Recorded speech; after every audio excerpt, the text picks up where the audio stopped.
చంద్రబాబు నాయుడు కేంద్ర హోంశాఖ మంత్రి బీజేపీ అగ్రనేత అమిత్ షాతో సమావేశమయ్యారు. బుధవారం సాయంత్రం ఢిల్లీకి చేరుకున్న ఆయనకు ఎంపీలు కనకమేడల రవీంద్ర కుమార్, గల్లా జయదేవ్, రామ్మోహన్ నాయుడు, రఘురామకృష్ణరాజు స్వాగతం పలికారు.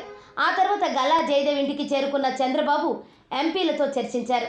అదే సమయంలో నరసరావుపేట ఎంపీ లావు శ్రీకృష్ణదేవరాయలు కూడా అక్కడికి రావడం ఆసక్తికరంగా మారింది. ఇటీవలే వైసీపీకి రాజీనామా చేసిన ఆయన టీడీపీలో చేరతారని ప్రచారం జరుగుతోన్న నేపథ్యంలో చంద్రబాబుతో భేటీ కావడం ప్రాధాన్యత సంతరించుకుంది.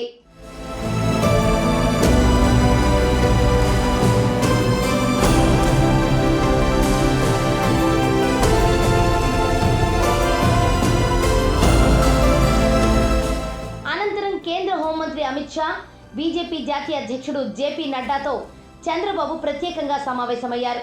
రాత్రి 7 గంటల తర్వాత ఈ భేటీ జరుగుతుందనే ప్రచారం జరిగినా చివరకు బుధవారం రాత్రి 11 గంటల 25 నిమిషాల సమయంలో అమిత్ షా నివాసానికి చంద్రబాబు చేరుకున్నారు. సుమారు గంట పాటు ఇద్దరి మధ్య చర్చలు సాగాయి.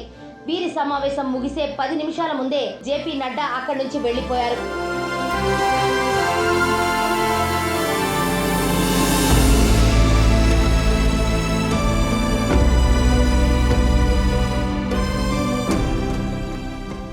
ఈ భేటీలో టీడీపీ, జనసేన, బీజేపీ పొత్తులపై చర్చించినట్లు తెలుస్తోంది.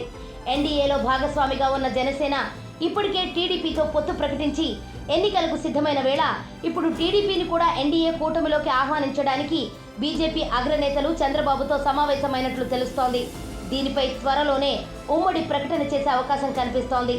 ఈ రోజు చంద్రబాబు తిరిగి అమరావతికి పయనం కానుండగా జనసేనాని పవన్ కళ్యాణ్ హస్తినకు వెళ్లనున్నారు.